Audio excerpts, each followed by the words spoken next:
Hi, everyone. Thank you, Casey, for that introduction. Thanks, everyone, for joining us in this audience. I think it's going to be a good and fruitful and interesting chat. We have four of us, I think, from very different backgrounds, different industries. So I think we've got kind of coverage of B2C, B2B, B2B2C, and some very different perspectives, I think, on our questions. So from myself, I'll just do a quick intro.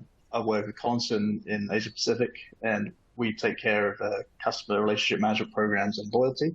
So that's my background. And I think I'll hand over to the first question to Filippo. To Alice. Sorry, to Alice. So our first question for the day. Just put it up there. Why is it important for companies to deliver authentic content that's aligned to their brand and core values? Alice. Yep. I will start. And one word about myself, I'm coming from a B2B world where our major solutions for customers is 3D printers, not the ones that you see at home if you have one, but like real big ones, industrial ones where we serve major brands such as NASA, Apple. So when it comes to content and authentic content on brands, it's because our selling cycle is very long. So when it comes to making content that resonates to the customer, it has to be from start to finish delivering similar message, or else it's very difficult, or it will be easy for us to lose customers or customer focus along their sales cycle or their sales journey. It can go up to like 2-3 years if we're selling a really big solutions. And so, yeah, I think the first one I would say is authentic content, important in the sense where it resonates to the customers better, and also sync with them from the moment they connect with us until after purchase from a real business perspective. Should I pass it on to Maybelline if you have any comments? Yeah, no, I absolutely agree with you. I think, well, from my experience as a consumer, as a client, and also as a marketer, your brand is basically what your company stands for, right? So it is usually the first touch point of prospects to your company. So I think, in terms of that, it also defines, it's the anchor that defines your organization. So I think, first of all, leadership, the company as a whole, needs to really think hard and set out what your company stands for you to be able, for us, for marketers and content creators, to then be able to, strategically and authentically create these brand stories. I think what we say about the brand, the stories that we put out through different platforms, is how we communicate the humanity of how we as a company, provide our service to clients, to staff, and also to the community. So, I mean, very easily, I can tell if it's empty promises and empty statements. Customers can tell. So I think it's very, very authentic. It's very important to tell authentic stories. Great, thank you, Maybelline. Filippo, do you have any thoughts there? Yeah, thank you, Martin. For us at Stashway, I think there are two reasons behind being always authentic and genuine. The first is more philosophical, the second is more practical. Let me start with the more philosophical one. We advocate for a series of very clearly established pillars when it comes to investing. One of them is that you should not day trade, you should not actively stock picking, you should not be very active in being disturbed by the news, what you read in the newspaper, what everybody else is doing. That day, a few months ago, we saw Tesla, the meme stock on Wall Street. Every day there is a new cryptocurrency thing. So we try to separate ourselves from that view. So if our content, consider that the content you put out is indexed and stays there forever. So if our content starts to be do that now to have a benefit in terms of financial outcome. So if we are the ones starting to suggesting to timing the market, etc., this will not age very well at all, because nowadays everybody's happy, everybody believes to be Warren Buffett, the market is going up, and everybody believes to be a great trader. At some point, and trust me, it will happen that point for sure. The market will go down, and people will start to suffer this actively trading attitude. So we want to be coherent with ourselves in the past and with ourselves in the future. And this is why we pay a lot of attention to be coherent. Because again, it gets indexed, it stays there forever, out there forever. And it is not very wise and healthy for people's finances if we start to go against what we believe. And the second and very practical point of view is it is so fragmented, the way in which you can talk with people. It could be native, it could be a small tweet, it could be a push notification, it could be an email marketing, it could be out of home billboard. It is very, very fragmented and very native in each channel. If you start to lose coherence, and maybe you have a regional team that is not able to overview what somebody in a specific country is doing, and maybe is only monitoring email marketing but not out of home, for example, in a country, then from there it spirals down and you lose completely coherence and you lose your brand position. So you will find 6 different logos, you will find 3 different ways of tackling the same content, and this is diluting your brand power. So that's a very concrete reason to be always out there. Thank you. And great, thanks for Very true. So yeah, I think so that, like I said, it's a very interesting, different perspectives there already, from amongst us. And I think for myself working in Collinson, because we're looking at customer relationship management and we're looking at that long-term journey. So it's not so much about acquisition or the marketing, as some of you have mentioned there. So I think for me, when I look at as our lead question today, it's about unlocking customer loyalty. I'm a big believer that you can't buy loyalty. It's something that you need to really earn. True loyalty is earned. You can't just go out there and buy it. And if you want to earn someone's loyalty, like in any relationship, it's about trust, and therefore it's about authenticity, over the long term. And you need to be able to portray a consistently sincere and transparent image. And you need to also, to build a relationship, you need to have shared interests, shared values. And I think therefore, as a company and the brand, you need to therefore talk from the heart. So I always encourage customers to make sure that their content isn't just pushing out branding messages or marketing messages, but also thinking, what do you want to say? What's the content that talks about who you are, to also give you differentiation from your customers? I think especially in examples like in the world of financial services and everything that's happening digitally, everyone could, in theory, produce the same products or services. And that's where, if you want someone to choose your bank or your financial service over another, sometimes when those products become very similar, it's actually finding those other core values of what you stand for and believe in, which are going to make people choose you over someone else because they align themselves to you. And I think that's sort of the angle I come at. So yeah, I think pretty interesting, lots of useful different viewpoints there from our panelists and myself. Any other comments, guys, or I'll move on to the second question? I'll move it along. All right. So our second question today, which we'll start, I think, with Filippo on this one, is how do you craft your content to deal with the emotions of your audience, especially during turbulent times, as we've had recently in turbulent markets, and how do you do this to reduce the churn and to increase loyalty? Filippo, over to you. Yes, thank you, Martin. First of all, a bit of context. We manage people's money. So if you can think of something that is so intimate, so powerful like money, you can imagine why emotion really play a big role. When it comes to money management, we deal with 2 primal emotions, fear and greed. So market is crashing, oh my God, I'm losing everything, I need to sell, panic sell, exactly when you should buy.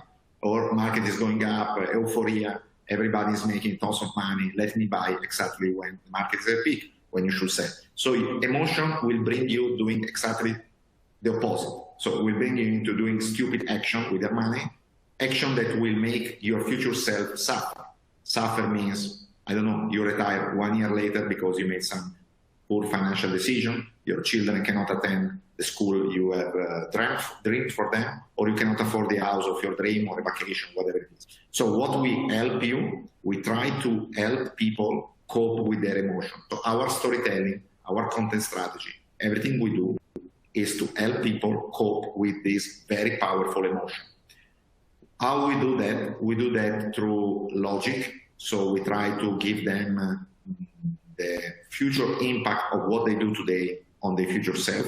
But obviously this is not very sexy or very attractive. Sometimes just you need a cool visual or a cool engaging video to convince yourself about starting a dollar cost averaging plan, for example. So we do a lot of videos. We tend to put the face out there. So our licensed people are always on camera. We have started a podcast during COVID times, excited to be more present with more relevant content, also long-form content. We have a weekly video on YouTube. We have tons of content we put out in order to help people cope with their emotion. The other thing we do is we try to build a very clever automation so we are next to you when we believe your action, your behavior on our app, on our mobile app or our web app shows you that you are in a distressed emotional status. So I cannot go into much detail, but if you open the app, you see something that can make you feel upset for whatever reason, and maybe you open the app too frequently compared to your average, things like that. Our data point will collect that, will trigger an event, and we will start a series of CRM action that spans from sending an email, few push, calling you. I mean, anything is fair game in order to help you process that kind of difficult emotional period of your money experience. So, in a nutshell, helping people coping with their emotion, helping them with logic, but also with more emotional kind of reasoning and engaging videos, and trying to do that when it is more relevant. So you need to collect the data point, and you need to have a very advanced data analytics and data science team in order to exactly position your message in front of them when it matters the most. I think I like your idea of helping customers understand their fear and then manage their fear. In your world, it probably works pretty well. In my world, where I usually occasionally we also deal with people's fear, but it's mostly syncing with their fear of losing the competition. So let's say we have consumer brands where there are a lot of consumer brands where they're competitor to each other, and what we usually case studies or customer testimonial in our world works pretty well in a way that it relates to people's like threat or fear of competition threat.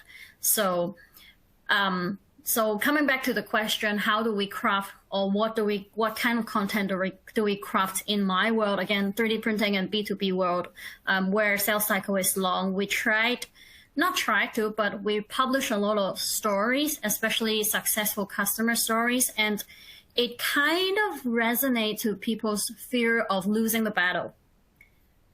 So this is kind of one, but it's not always the case, because when we talk about emotions and increased loyalty, I guess people would be more loyal to you when they're happy. So probably we are spending more energy on creating the satisfaction or making people feel like they are superior when they work with us.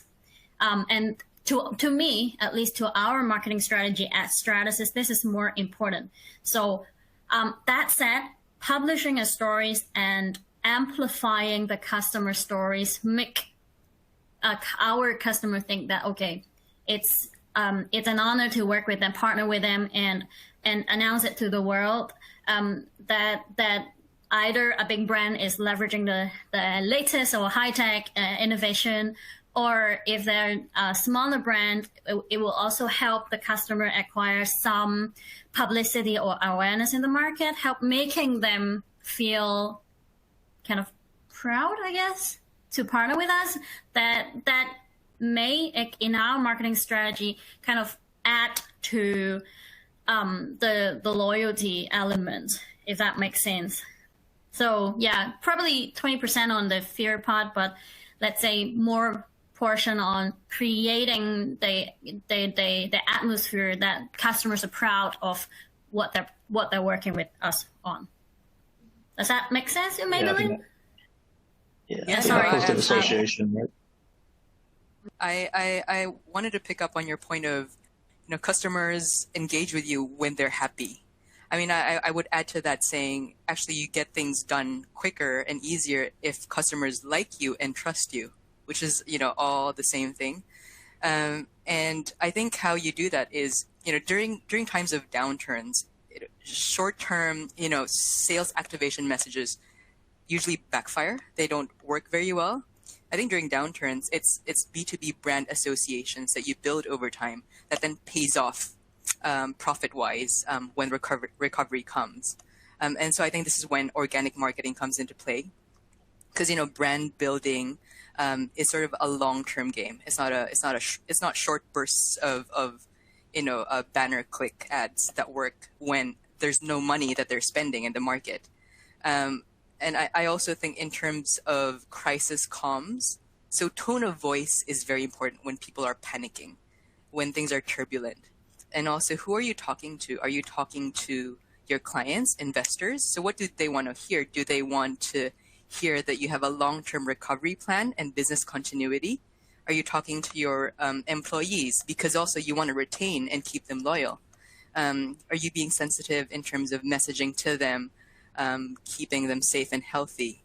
So I think timing your messages and also the way that you communicate a single message in different ways based on your target audience is important. Great, thanks, Maybelline. Yeah, I think all of you guys. Sorry, I think you're all mute. Sorry, guys. I think it's probably you guys are all touching on the same points that I'm coming to. That we can see there in B2C from Filippo and B2B as well. That something that we always look at is, again, it sort of reflects back on my first answer as well. That when you're looking at building relationships and you're looking for the long term, and you want to get those human connections going on, you need to do what you all just said, which is you need to be able to identify the pain points and you need to be able to have empathy with your audience. So whether that's a B2B audience, as you said, or an investor or a customer, it's really important that you're mapping that journey and identifying, to pick up on the emotions, as Filippo mentioned. Filippo, it sounds like you've got some great advanced ways of doing it. From our side, we're always looking at the strategy to make sure, how do we make sure that we understand those key moments along a journey and that we don't miss those opportunities to course correct or to reinforce positivity, or to make people feel reassured or feel better. And I think it's somewhat ironic, though, that it's about building a sense of human connection, but it's actually, when we're dealing with thousands of customers at a time or more, that human connection is actually not possible without using technology. And I think this is sort of an interesting point that I think we're all privileged to now be working in an era where we actually have the ability to take the human emotional intelligence from subject matter experts and content creators, but we actually have it to, as Filippo said, mix it with our data and our data scientists. And we actually have that opportunity, maybe for the first time ever, as a generation, where we're running out of excuses to be sending the wrong messages at the wrong time and not picking up on the emotions and thwarting them. So I think that's sort of the objective there, is work closely with your data and your data scientists, make sure your content creators have been briefed, and make sure, therefore, you can deliver the right message at the right time to reinforce and support people's emotions. So I think going from there, it's a good time to maybe bring up our first poll question, which we have here. So the panelists and myself thought it'd be interesting to ask, are you in the audience, are you currently listening to your audiences and customers and adjusting your content accordingly? Or do you find yourself sort of delivering to a more predetermined content plan that was already there already? So leave that on screen for a minute as you guys answer. Any other thoughts, panelists? Let's give people a chance to answer.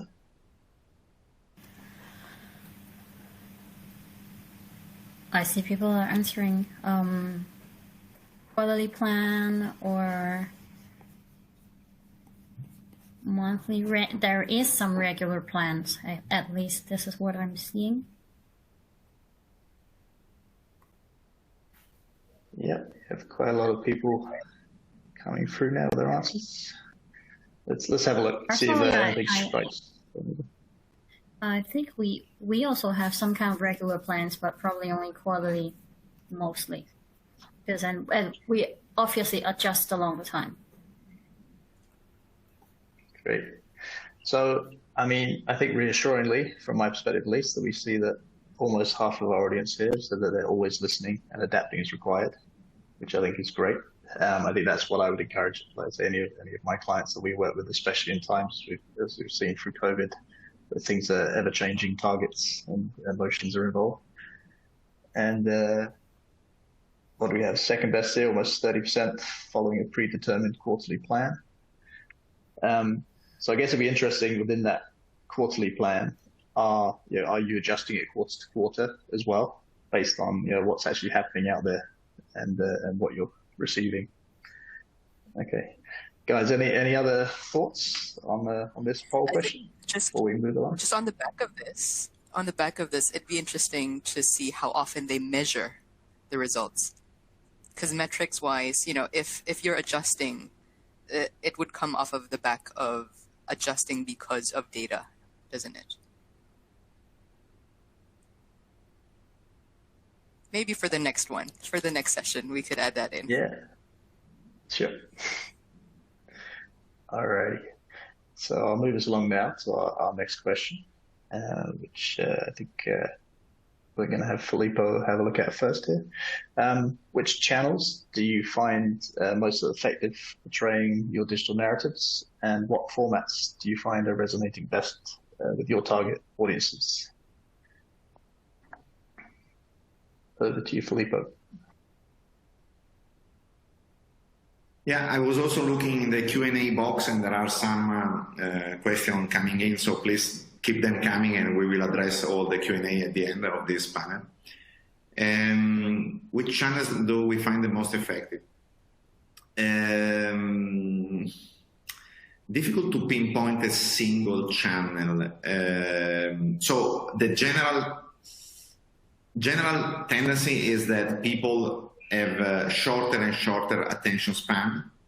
So since we started 5 years ago, we saw people attention span decreasing further and further.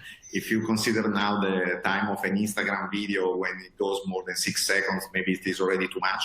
That was not the case 5 years ago. So we need to be even more engaging and even more immediate in our message in the first 2 or 3 seconds, or it's gone. If we are talking of top of the funnel kind of brand awareness and brand uplift. But the reality is that in my industry, the time to consideration is very big. I mean, somebody could stay months before deciding to give the trust to give you their money. So you need to have the right channel for the right stage of the customer life cycle, and we have very different channel allocation for top of the funnel, mid funnel, down the funnel. So honestly, in our case, it's more being able to coordinate a very good holistic strategy that goes from 6-second video on Instagram to 1 hour, 2 hour long webinar, Ask Me Anything session, till very deep dive publication we sent out to the press every year around some of our statistics and our consumer insights. So honestly, I cannot pinpoint a single channel. I can pinpoint a strategy that is always relevant for the stage of the funnel of the user. And this strategy requires specific channels and specific formats that are always native. If I can pinpoint something that is a minimum common denominator, is that everything is shorter and much more engaging and impactful from the first few seconds. That was absolutely not the case a few years ago.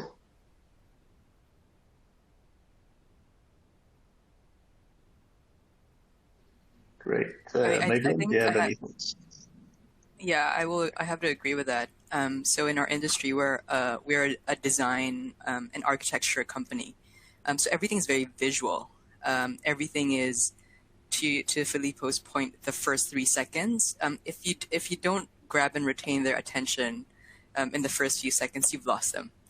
So in terms of content, more recently, in the past few years, we've focused on motion graphics, short form video clips, especially on social media. It's 10 seconds, it's 15 seconds, and then they switch on to the next content, to the next app.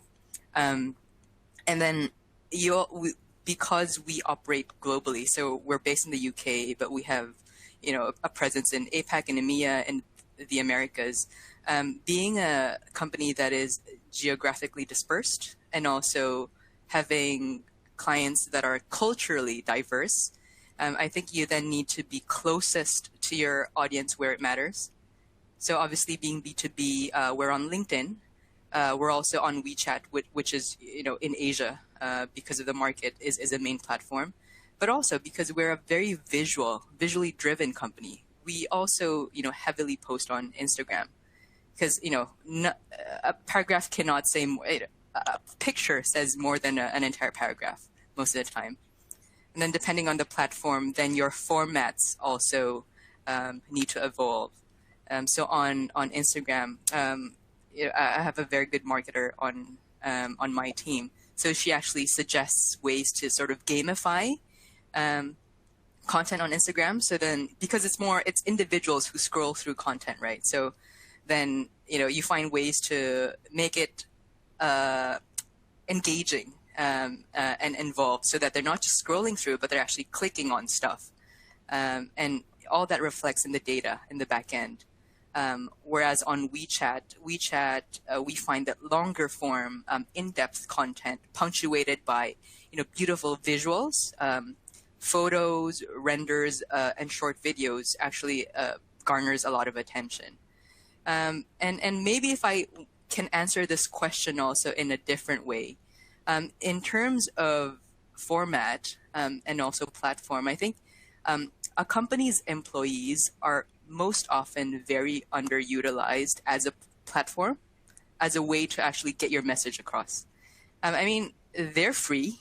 They're effectively free to use as your brand ambassador. So why don't people tap on them more? I think your employees are the best advocates for your business, and a healthy brand inside is a healthy brand outside. And in my previous companies, we empower senior leaders, the C-suite, to actually be going out there and amplifying the brand messages. So we make them personally accountable for amplifying the content to both the company's networks, but also to their own personal networks. So I think, that's a platform and an avenue that more companies should be thinking of. Great, thanks, Megan. No, I really love that last point you made there. I think Collinson, we have a marketing team who are doing a great job. I think exactly as you're saying, getting our C-suite out there, which is really good, and definitely underutilized by many of our clients. I think I agree with you on that. And I think for me as well, again, looking at CRM, it's very often the channel selection I find is very personal. So again, whenever we're building a communication or loyalty program and getting customers to enroll and get involved, we try to actually capture their preferences, especially when it comes to channel preferences, because we find, that's one way, to keep them happy is communicate with them where they want, to hear from you. For me, I get spam SMSs, far too often, as I'm sure many of us do. And it'd be great, to know that the messages I'm receiving are on the channel I want, when I want, and when they're relevant. And again, I think you all touched on it as well, Filippo, as well, that, the length is very important. And traditionally in CRM, I think there's been a lot of long format content, which is overly long, and especially email. We use too many emails, which just clog up people's inboxes, where a shorter, snappier message would actually do the job. And overall, I think, as Filippo said, in my role of trying to figure out communication strategy and engagement, it's actually about allowing the objective of the communication to dictate the channel and the format. And to actually make that work, it means you really need to plan ahead. You need to have the right marketing automation or infrastructure in place, and the right content strategy, content calendar, content creators in place, so you can sort of, in a sense, predetermine everything, pre-program everything, so everything's set up. But then it still comes down to the individual, moments of truth for the individual customer's preference of channel to actually give them the right message where and when they wanted it. Alice, any closing thoughts on that question? Yeah, I agree with all of what you mentioned just now, especially like the point given by Maybelline, because one thing we often miss is our own staff. And come to think of it, 70% of our staff at least have one social media platform, if not 3 or 4, like Twitter, Instagram, Facebook, LinkedIn all together, and WeChat or Line or Kakao in Korea, in my case. So yeah, first thing first, using our own staff, not using but leveraging that platform. That said, second, format or channel I think works generally better than the others are newsletters. I often send, so in-house we have monthly newsletters in all different local languages. Of course, the content may differ from region to region, but usually this is a bit better than the others because people who subscribe to your newsletters are those who are interested in your solutions, obviously. So that may, generally speaking, that's click rate, impression may be a bit higher than the others. Now, going deeper, I would also add that the format and the channel really differs or depends highly on who you're talking to, whether it's a C-level or whether it's an engineer or whether it's a lawyer or general consumer, or in my case, surgeons. Because again, coming from a B2B background, we serve customers from all walks of life, and usually all walks of the professions. Aerospace engineers probably are reading stuffs that are different from surgeons, cardiovascular surgeons or orthopedic surgeons. And that's why if we're coming to digital platforms or digital channels, my question that I would ask on top of these two questions are the fact that whether you know enough about your target audience to be able to tell what are they reading, and then you can customize your content, your stories to that platform. So sometimes I'll give some examples. Aerospace engineers or mechanics engineers, they don't do that much of social media. They go on associations, newsletters. Then probably what we'll need to do more is to pay associations to make email blasts on behalf of us. Whereas consumer brands such as all the brands, Apple, Samsung, Panasonic, all those consumer brands that you can name them,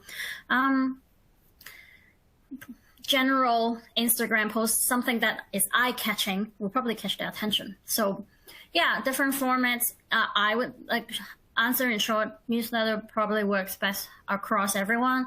But when it comes to a niche market or niche target audience, we have to understand the target audience. What are they doing? What do they usually read? And then customize the format and the channels accordingly. Hope I answered the questions, Martin. Great. Thank you, Alice. So I think we're running short on time. So hi there, Lynn. Hi, Martin. Thank you so much. Thank you so much. We still have one poll question to go, and quite really a lot of audience questions here. We're going to cover them as well. So here, the first one, when it comes to, let me push it to the slides area. When it comes to storytelling and creating loyalty, how do consumer brands balance between creating education, thought leadership, prospecting, sales, upsell, cross-sell type of content where you spend more effort and is an ideal percentage effort in your companies? This question itself can be another panel session. Martin, would you like to take this question first? Sure, it's a long question. I'll try and be brief with my answer though. There's a lot there to take in. So I think with our clients, I won't talk about Collinson as such, but the clients we look after, we really try and look at, again, like I said, what is the journey, what are the objectives? So starting with the business objectives to then define, the percentages and the split. And in our world of customer relationship management, the long term, a lot of that is then, I guess, about thought leadership in the sense of keeping, like I said at the beginning, authentic and real key messages that are going to resonate with your audience. We personally don't get so involved in the sales or the upsell, and let a different team generally handle that. Yeah. Alice? Anyone else? Yeah. Alice, would you like to? Trying to understand the question. For me, it really depends on which kind of business you are in. And for like 3D printing is kind of still new for a lot of people. So I spend probably more resource in developing countries, like where the solutions is still developing, it's less recognized. I would create more education content.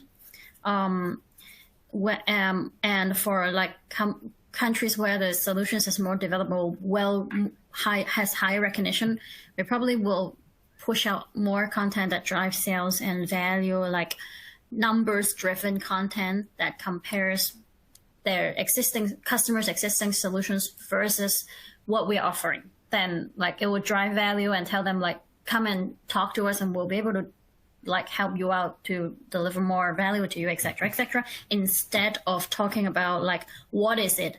How does it help you? Who are using it? Those type of content. So I don't have an absolute answer, but it really depends on which region. Because I'm overseeing Asia, and I can tell you in my settings, Southeast Asia countries versus Japan. Japan, we have more developed customers, so we probably will drive more value and value-oriented, sales-oriented content. Whereas in Southeast Asia, where we are less, we have less brand presence, we have less, everything is less there so far. We're trying to develop more, then we'll probably drive more thought leadership and more market education, technology education content. Does it make sense? Yeah, thank you, Alice. Thank you for that input. I'm going to change the question for Filippo. Here, how do you ensure that you are differentiating yourself from your competitors? Is it primarily via an analyst report or portfolio performances? Over to you, Filippo. Yeah, so first of all, we need to identify what we call and what we define as a competitor. So for us in this moment, we strongly believe competition is cash slipping under the mattress, is cash in the bank. It's not a specific company. And this allows us to not look too closely at what they are doing, but to try to change people's mind and their attitude towards money, and helping people understand that they need to start investing. There are better ways to invest. There are cheaper ways to invest. There are ways to invest that provides better performance than the traditional way of doing it. So for us, competition is cash slipping into the mattress, cash slipping in the mattress, or cash sitting idle in the bank, and more than a specific name or more than a specific player. Now, there are obviously differentiating factors. For us, I would say customer experience, delivering an incredible customer experience is a great differentiator with your competition. You can call us, we answer in 10 seconds. Most of the time we solve your issue right away on the phone in the first interaction you have with us. So we invest a lot of time and resources into being sure we are accessible and we have the right people on the phone very fast. So for us, customer experience is a way to distinguish ourselves from our competitors, especially if you try to call a traditional bank, you immediately feel the difference. Then second topic, UX, UI. So every pixel of your experience, if you use one of our products, should be incredible. So we promote a seamless experience throughout our web app, our mobile app, and in which every pixel, every interaction, the speed, the general feeling you got from interacting with us should be exceptional. And this is another way of differentiating ourselves. Just look at the number of our App Store reviews, what they write, the quality of those reviews compared to the traditional player in this industry. And obviously, another differentiating factor will be on the long term, our portfolio returns. So that is something that needs to be evaluated on the long term. Unfortunately, in the last year and a half with COVID, everybody, as I said in the beginning, believes to be a great day trader, and they expect double-digit percentage returns every week. This is not realistic, and we are trying to protect people and to explain them the benefit of investing for the long term. And long term means multiple years, not a few months. So I guess this is it for us.